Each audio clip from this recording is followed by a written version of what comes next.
kehamilan pada seorang ibu di mana sebelumnya dia melakukan pemeriksaan di negeri lain ya. Kebetulan ibu ini bekerja di luar negeri dan tepat hampir sebulan yang lalu lah sudah didiagnosa janinnya tidak berkembang, jadi nggak ada isinya, atau lebih tepatnya blighted ovum. Lalu si ibu mengambil cuti dan pulang ke Indonesia, ke tanah air, langsung memeriksakan diri baru kemarin. Dan saya begitu lihat kok perutnya cenderung membesar cepat, karena hitungannya itu kalau dari ini ya baru 9 minggu. Kok kehamilannya sudah setara seperti orang hamil 4 bulan.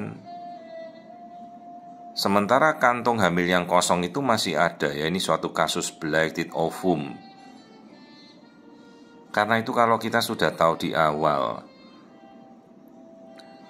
baik kita mau tunggu ya silakan, tapi kita edukasi ibunya agar apabila suatu kehamilan sudah kita pastikan tidak berkembang, benar-benar harus segera ya kita evakuasi.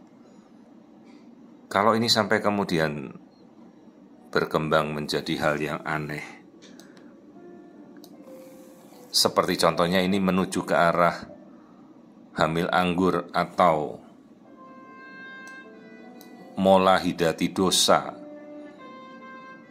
Mola hidatidosa itu istilahnya hamil anggur. Jadi dari kehamilan yang gagal berkembang, bisa dari blighted ovum atau hamil gugur yang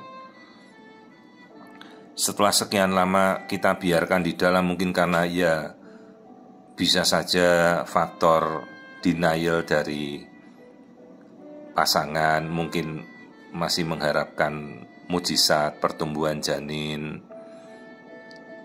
Tapi ya dalam kondisi seperti itu kita berharap, tapi ya pastikanlah di minggu keberapa kita akan melakukan pemeriksaan ulang. Ingat, pertumbuhan kehamilan awal itu per 3 hari saja sangat pesat.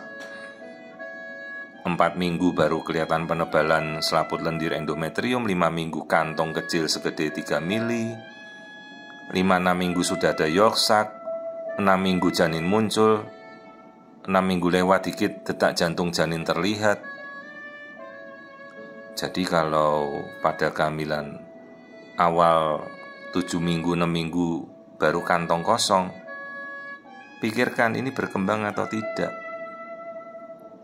Ini yang kita lihat seperti butiran-butiran di dalam, sebenarnya ini istilahnya degenerasi hidropik. Jadi jaringan bakal plasentanya ini membengkak, jaringan ari-arinya membengkak.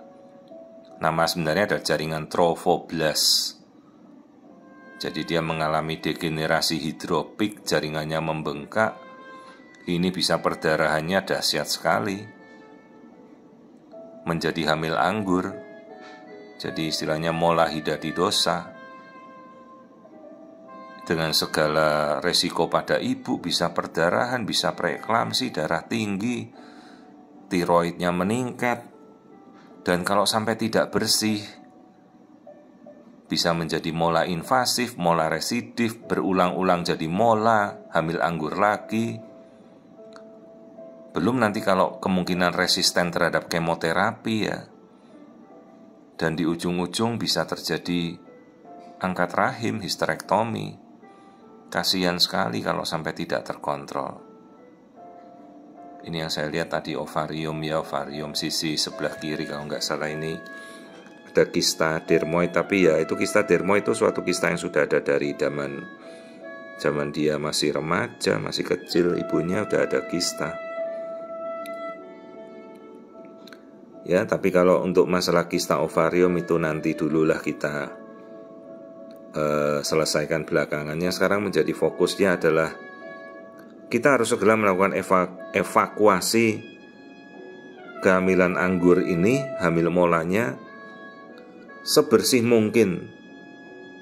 Jangan sampai ada sisa. Lalu kita lakukan tes kehamilan sampai hormon hamilnya negatif.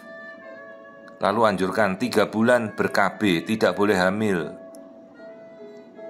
Dan setelah itu baru pastikan ya, kehamilan semuanya bersih, baru dia boleh hamil lagi. Jadi sekarang harus kita lakukan adalah evakuasi dengan tindakan kuret sampai semuanya bersih, baru ibunya pulih. Dianjurkan tunggu 3 bulan kontrasepsi dulu, baru dia boleh hamil lagi. Jadi ini contoh suatu kehamilan mola hidati dosa, hamil anggur.